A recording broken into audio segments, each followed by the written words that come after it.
Fala, meus bonitinhos e minhas bonitinhas, tudo bom? Mais uma aulinha essa semana, né? A gente finalizando aí a sua apostila 1, a parte da eletrostática, tá certo?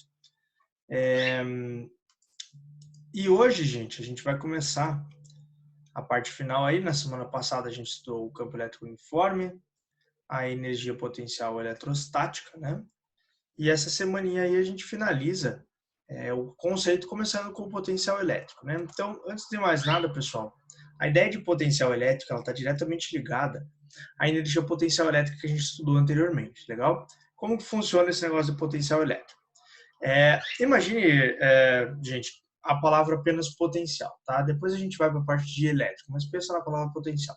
A gente já até falou sobre isso quando a gente estudou a parte de energia potencial elétrica, né? Que a gente falou, pô, ela tem o potencial de se transformar em uma energia cinética, legal? Aqui pra gente, pessoal, o potencial elétrico nada mais é do que o potencial de gerar energia, tá? Então, a ligação entre potencial e energia é bem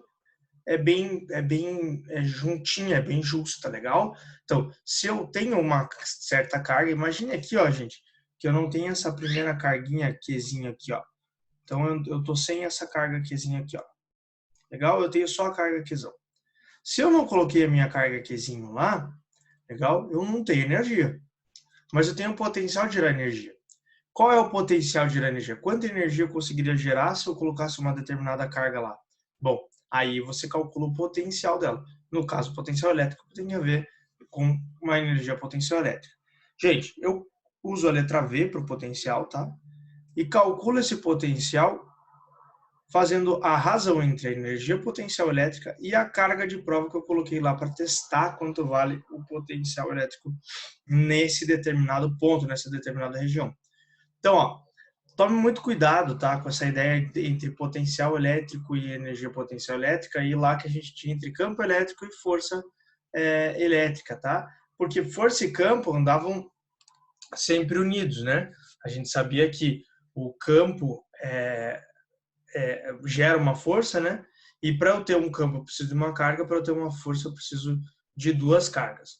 Potencial elétrico e a energia potencial elétrica vão trabalhar juntos também, tá? Então, para eu ter energia, eu tenho que ter um potencial, beleza? A gente vai ver isso, essa ideia de número de cargas aqui. Então, gente, imagine aqui, ó, eu vou fazer uma substituição rápida aqui. Peguei ali, ó, a ideia de potencial, né? Deixa eu mudar a cor aqui. E vou fazer uma substituição. Eu vou pegar esta equação que está aqui e vou substituir aqui, ó.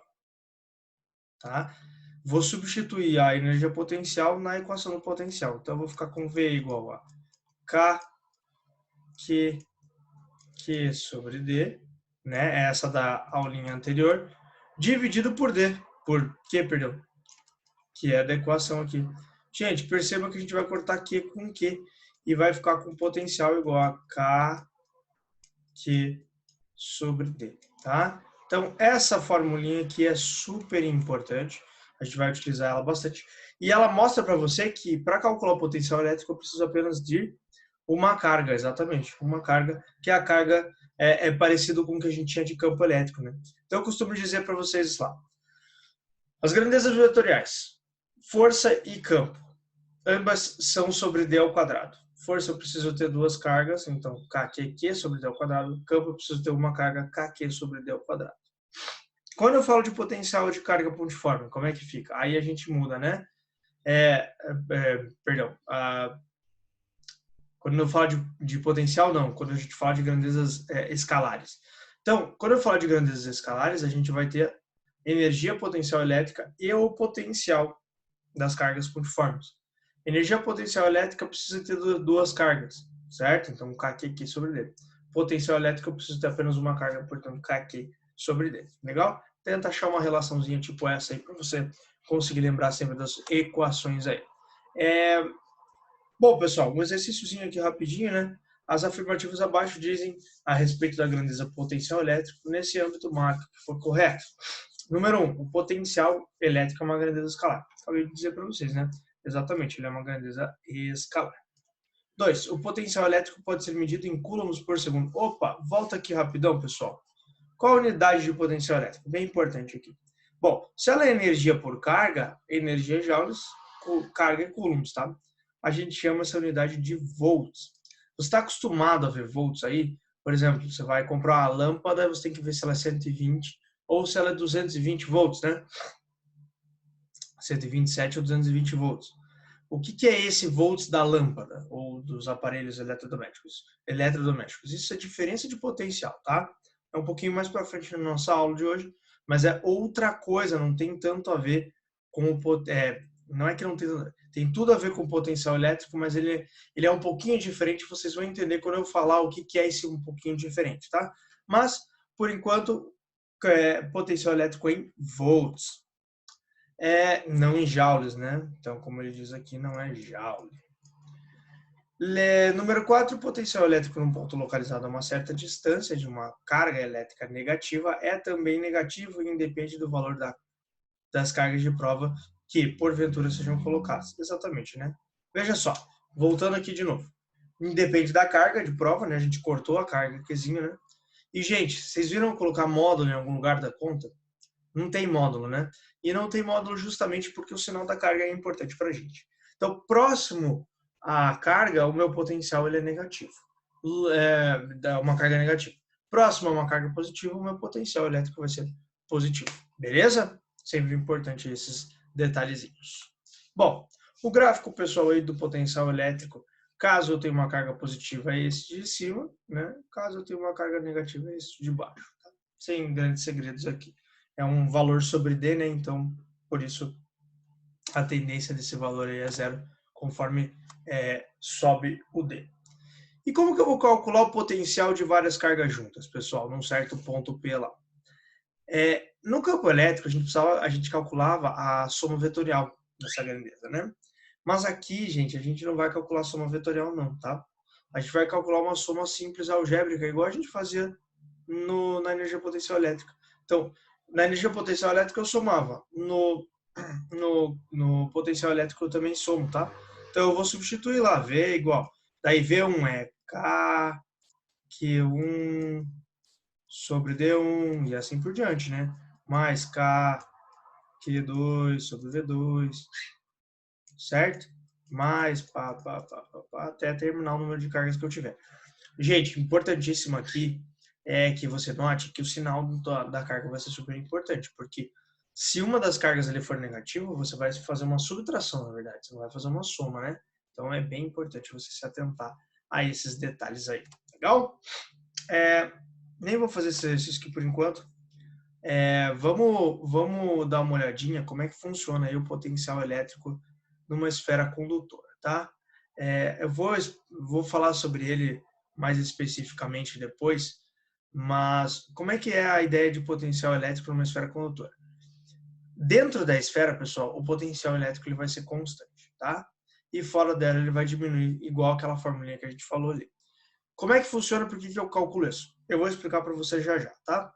Espera um pouquinho aí que a gente já pega essa ideia.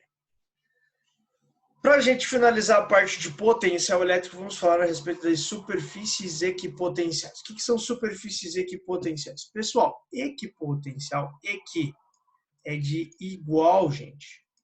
Tá? Então, a gente tem um potencial igual. Ou seja, o que são essas superfícies? Né? Basicamente, são superfícies próximas a uma carga ou a um sistema que vão ter, que eu vou conseguir calcular o potencial delas e o potencial vai dar sempre o mesmo. Por exemplo, se eu penso na formulinha do potencial aqui, ó, V igual a KQ sobre D. Raciocina comigo. Se eu pegar esse ponto aqui, ó, e for fazer o cálculo do potencial nesse ponto 1 aqui, tá? O que eu vou fazer? Eu vou fazer lá KQ sobre a distância. A distância seria essa daqui, né? Do centro até aqui. Legal? Esse é D1. Agora, se eu fosse calcular esse ponto 2 aqui, ó, faria a mesma coisa, né? E a distância, pessoal, não é a mesma? Que seria o raio dessa pequena circunferência aqui, né? Então, a distância é a mesma, significa que o potencial delas é o mesmo. Legal? E bem importante a gente perceber isso. Então, qual que é a ideia da superfície equipotencial? Primeiro, ela sempre vai fazer 90 graus com as linhas de campo, tá? Então, a gente tem que ter essa noçãozinha, às vezes, no desenho. Legal? Segundo, qual que é a ideia? O potencial sobre qualquer ponto dessa superfície vai ser igual. Não muda. Ou seja, se eu colocar uma carga no ponto 1 ou no ponto 2, a energia que ela vai receber vai ser a mesma. Beleza? Bem simples. Outro lugar que a gente tem superfície equipotencial é no campo elétrico uniforme, tá, gente? Então, no campo elétrico uniforme, eu tenho, por exemplo, aqui as minhas superfícies A e B. Se eu calcular o potencial em qualquer ponto aqui de A, ó, dessa linha, perceba que ela faz 90 graus com as linhas de campo. Se eu calcular o potencial em qualquer ponto aqui, eu vou achar o mesmo valor. Ou se eu calcular aqui em B, eu também vou achar o mesmo valor, legal? Então, superfícies equipotenciais aí, explicadinhas para vocês, não tem muito segredo, a gente vai usá-las melhor quando a gente for ver trabalho mais adiante hoje ainda. Oi, trabalho? Vamos lá, pessoal, o que é trabalho, né? Isso aqui eu quero que vocês lembrem um pouquinho antes das aulas que vocês tiveram ano passado com o Matheus, tá? Eu costumo dizer, pessoal, que trabalho é uma energia que a gente transforma. Como assim? Então, eu vou lá, por exemplo, ao almoço. Eu tenho uma energia guardada no meu corpo, certo? Então, eu tenho lá tantos joules de energia. Eu vou fazer toda essa energia se transformar? Vou. Se eu não fizer, eu vou ganhar pancinha, né? A gente vai o tal das reservas de gordura. Mas qual que é a ideia aqui? Eu como para ter um combustível. Então, eu costumo chamar a energia de combustível, tá? E aí eu utilizo esse combustível. Na hora que eu utilizo esse combustível, eu costumo dizer que a gente realiza trabalho. Então, digamos que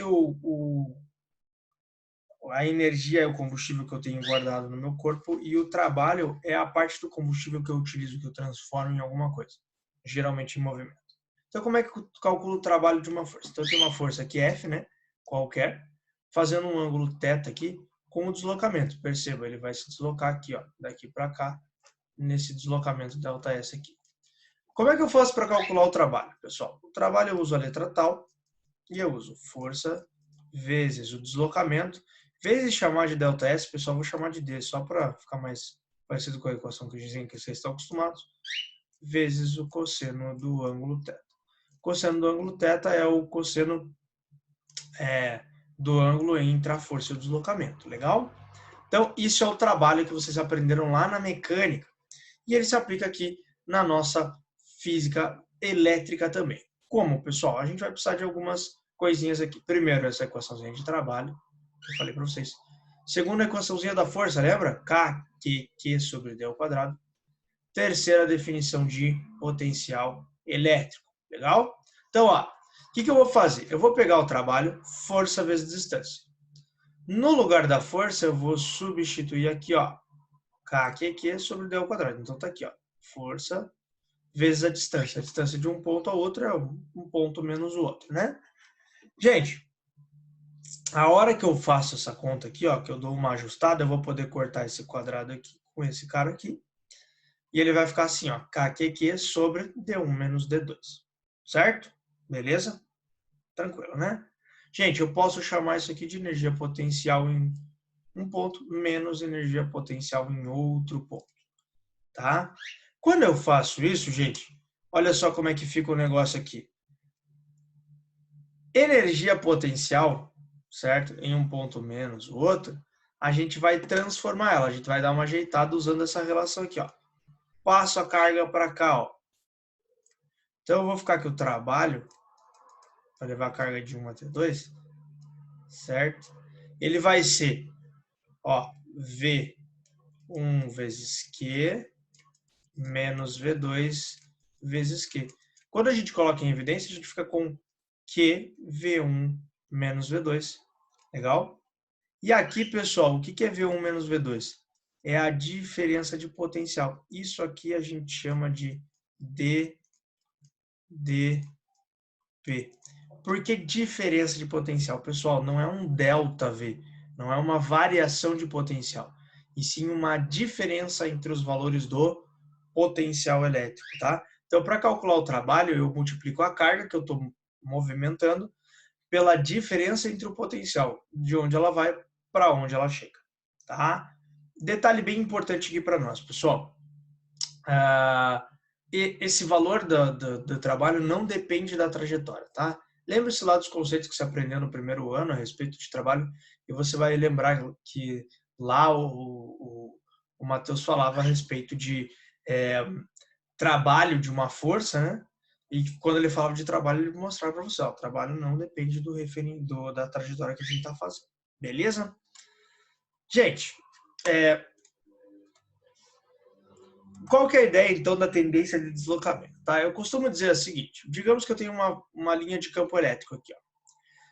Como eu tenho a flechinha indo para a direita, pessoal, eu tenho que ter necessariamente cargas positivas desse lado ou cargas negativas desse lado. A gente costuma dizer que a gente tem a tendência de um potencial maior de um lado e um potencial menor do outro. Aí você gera essas linhas de campo, certo? Que saem do mais e vão para o menos. Legal? Qual que é a tendência de deslocamento? Vai depender do sinal da carga. É isso que eu quero que vocês entendam. Por exemplo, se eu tiver uma carga positiva, qual que é a tendência da carga positiva? É sair da região de maior potencial, das cargas positivas, e ser atraída para a região de menor potencial. Isso é uma tendência de deslocamento, tá, gente? É uma tendência do D ali, do movimento. Certo? Tá, e se a carga não seguir essa tendência de deslocamento, como é que vai ser? Então a gente tem dois tipos de trabalho, o trabalho espontâneo e o trabalho forçado. Legal? Se o trabalho for espontâneo, pessoal, se ela seguir a tendência de deslocamento, então, ó, mesma ideia que eu falei lá, mesmo desenho, inclusive. A tendência da carga positiva é ir para a direita. Se ela for espontaneamente para lá, o trabalho vai ser positivo. Beleza? Professor, e se for ao contrário? Se ela for para o outro lado, se ela vier para a esquerda aqui, ó, aí o trabalho é forçado, e o trabalho, quando é forçado, a gente dá o sinal de negativo. Beleza? Então, assim, gente, é só o sinal de positivo e negativo está ligado ao trabalho ser um trabalho espontâneo ou um trabalho ser um trabalho forçado. Você vê isso na teoria, não precisa ficar pensando em sinal aqui, sinal lá, diferença de potencial, meu Deus, minha cabeça. Não, calcula e depois vê se o trabalho é espontâneo ou se o trabalho é forçado. Tranquilo? Deixa esse exercício por enquanto. Queria lembrar para vocês que existe o teorema da energia cinética. O que é o teorema da energia cinética? Isso porque aparece bastante questãozinha aí a respeito de trabalho de energia potencial elétrica, tá? De força elétrica, perdão. E muitas vezes eles misturam essas duas coisas. Querem saber, tipo, a velocidade que a carga vai ter depois de um certo tempo, coisas desse tipo, sabe? Então, gente, como é que eu calculo a energia potencial, como é que eu uso o teorema da energia cinética? Eu vou fazer que o trabalho é igual a variação da energia cinética. E no lugar do trabalho eu vou colocar Q vezes U, tá? Então, veja, eu mostrei para vocês que isso aqui é DDP, né? A gente costuma chamar DDP de U, tá? Só para diferenciar o potencial da diferença de potencial. Então, você vai substituir a formulinha aqui, normalmente. Voltamos a esse desenho, porque o trabalho numa superfície potencial é super importante para a gente. Por quê, pessoal? Digamos que numa certa dada situação aí, eu pegue aqui e queira levar uma carga que está no ponto 1 para o ponto 2. E eu vou fazer essa trajetória aqui. Ó. Beleza? Como é que eu vou calcular o trabalho desse troço? Pessoal, trabalho de uma força elétrica Q vezes U, que é a diferença de potencial entre os pontos 1 e 2, certo? Eu vou estar mostrando isso aqui para vocês, porque quando eu cair trabalho em uma superfície potencial para vocês, é mais fácil, é melhor. Vai ser muito melhor para você lidar com ele. Por que isso, gente? Porque independente da trajetória, lembra que eu falei independente da trajetória, eu calculo o trabalho por Q vezes U. Aí eu pergunto, qual é o potencial em 1? É V1. Qual é o potencial em 2? É V2. Mas eles estão numa superfície equipotencial, significa dizer que eles são iguais. Então a diferença entre os potenciais, U1, 2, pessoal, vai ser quanto? Vai ser zero, gente. Portanto, o trabalho em uma superfície equipotencial, o trabalho da força elétrica em uma superfície equipotencial, vai ser sempre zero, tá? Para facilitar para a vida de vocês. Caiu o trabalho em superfície equipotencial, você dá graças a Deus, certo? Veja aí o pé do professor que colocou a questãozinha, porque ela ficou fácil, certo? E se eu usar o trabalho no campo elétrico uniforme, pessoal? Então, veja, obviamente que se eu quero sair aqui desse ponto em A e chegar nesse outro ponto em A, o trabalho da força elétrica é nulo. Mas e para chegar aqui? Como é que eu faço? Como é que eu calculo isso? Tá? Tem uma formulinha, pessoal, que a gente utiliza essas três equações aqui. Eu não vou ficar desenvolvendo com vocês essas formulinhas, tá? Se você tiver curiosidade, fica à vontade, vai atrás aí. Você vai ver o desenvolvimento dessa equação, não é muito difícil, tá? Mas usando essas três equações aqui, a gente chega numa relação que é a relação do Wood. Tá? O que é o Wood? Cuidado para não trocar por Edu, tá, gente? Daí você acaba colocando D para lá. Eu costumo lembrar vocês do Wood, que eu acho mais fácil de decorar dessa forma, porque você não confunde a forma, tá? Então, o que é o Wood? O, pessoal, é a diferença de potencial, no caso, entre as superfícies equipotenciais, A e B, tá? D é a distância entre elas e E é o campo elétrico, porque a gente está trabalhando num campo elétrico uniforme, tá certo? Então, gente,